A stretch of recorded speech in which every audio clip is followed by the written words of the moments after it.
আপনি হইতে আপনার মাদার কিনি কি অত বড় গরু কিতা? না আপনারা দেওয়ার লাগে আনছে। আরে এই গরু আপনি আমার না এই গরু তো এটা হইতে এটা তাইনে ফালছে। আমি পরবর্তী ফালছি এক ফুটা দুধ চাইছি না, এমনিও আপনাদের লেগে যে সময় আপনি ইয়র মধ্যে দান করছিলেন এই সুনামগড়, এই সময় আপনার নামে মানছি, এই সময় আপনি বুঝছেন না। কিন্তু আপনার লেগে অনেক আমার এই টাকা দেওয়া আমার কান কাজ দিয়ে আপনি আপনার খানকা কোনানো সাদ্দাম বাজার। আপনারা আমার মা দেখতে কফি মালার মতো হবে, খালি বেরেস্টার দেখতাম বেরেস্টার দেখতাম বেরেস্টার দেখতাম। আপনারা আমি বাগানে বলছি যে আপনারা দেখতো মাছ তোমার খানকার আসেনি কেন এখন? আছে খানকা আছে। এটা কিতাব নেই খানকার যেমন রাজমিরি বাকি না বুঝি খানকার কিতাব নেই। আমি খানকার খাদিম। খাদিম ঠিক আছে, তা খানকাটা হ্যাঁ তোমার ইউনিয়ন না করলে না এটা আমরা এলাকা ভাই।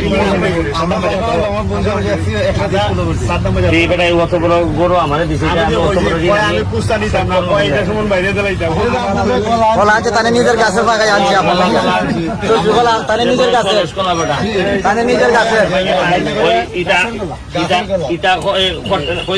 ইটা কলা খাইলে তানের গাছে সংসদের মধ্যে 2 নম্বর লোক রেখা লিটার মনিতে করে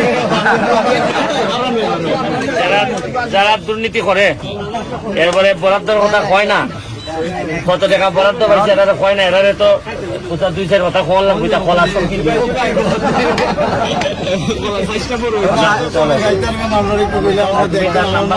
আমার সাথে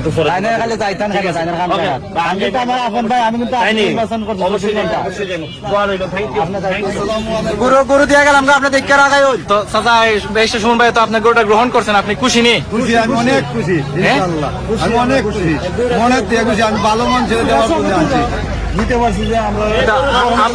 আপনার কতদিনের সাধনা, এটা কতদিন ধরে পালতেছেন? আমি মনে করেন মায়ের গর্ভ 10 মাস আর 2 বছর 1 মাস আমি পালছি। তার জন্মর পরে 1 ফুটা দুধ খাই নাই আমরা, কেউ খাইতেও দিই না বা খিরাইও নাই। আনামত রয়েছে একটা, মানে তার কোনো আনামত ঘাস দিয়া পালছি, তারে 1 কেজি খাদ্য খাওয়াই পালছি না, সব ঘাস দিয়া আমানত রাখছি, শুধু ঘাসের উঠে। তো সুমন ভাইরে গরুটা দেওয়ার উদ্দেশ্যটা কি, মানে কারণটা কি? রয়েছে এই গরুটা আমাদের খানকা তুনি গেলে হ্যাঁ আমরা খুশি, আমার মা তারে অনেক ভালোবাসে, ওনারে আপ্যায়ন করছি আমরা যে আমাদের খানকাটা দেখবে।